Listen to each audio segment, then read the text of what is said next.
আমরা আসছি আমাদের দায়ে, আমাদের পেটের দায়ে। আমরা ৪২,০০০ শ্রমিক কর্মচারী কর্মকর্তারা আসি যে আমাদের প্রতিষ্ঠানটা চালু রাইখা বেক্সিমকোর যে লোন আছে সেটা পরিশোধ করা সম্ভব।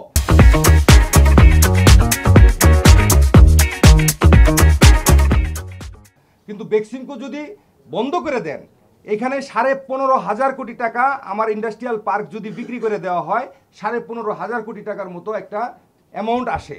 তারা এটা আমাদের রিসিভারের মাধ্যমে এই ক্যালকুলেশনটা তারা করেছেন।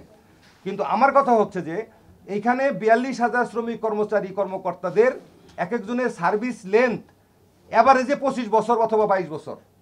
তো এদের যে সার্ভিস বেনিফিট, তাদের পাওনা দাওনা সব কিছু মিলে এখানে ১৫,৫০০ না, প্রায় ২২,০০০ কোটি টাকা লাগে এদের পরিশোধ করতে।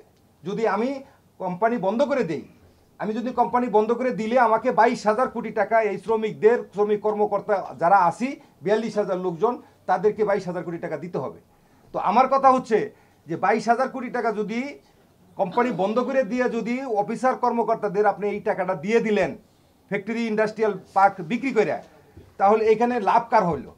আপনি যে এতগুলো টাকা ঋণ নিছেন সেটাও আপনার চলে গেল।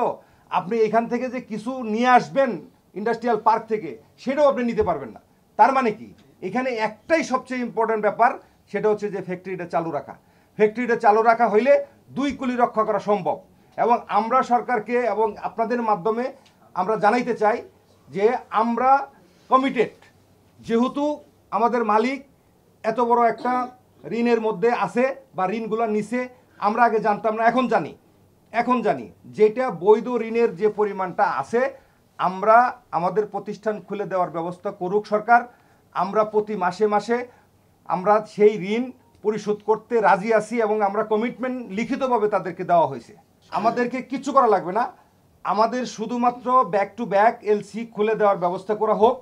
এবং এই ব্যাক টু ব্যাক এলসির যে টাকাগুলো আমরা ওয়ার্কারের এবং কর্মকর্তা কর্মচারীদের বেতন এবং গ্যাস, পানি, বিদ্যুৎ এই সমস্ত সব কিছু দেওয়ার পরে সেই যে টাকাটা উর্দিত থাকবে সেই টাকাটা ব্যাংক রেখে দেখ।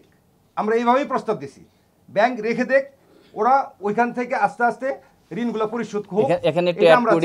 আমরা এই ৫ই আগস্টের পর থেকে যেটা আমরা অনুধাবন করতেছি যে সরকার আমাদের প্রতি এত মানে বিরূপ কেন, কি ধরনের, এইটা সম্পূর্ণই রাজনৈতিক একটা ব্যাপার।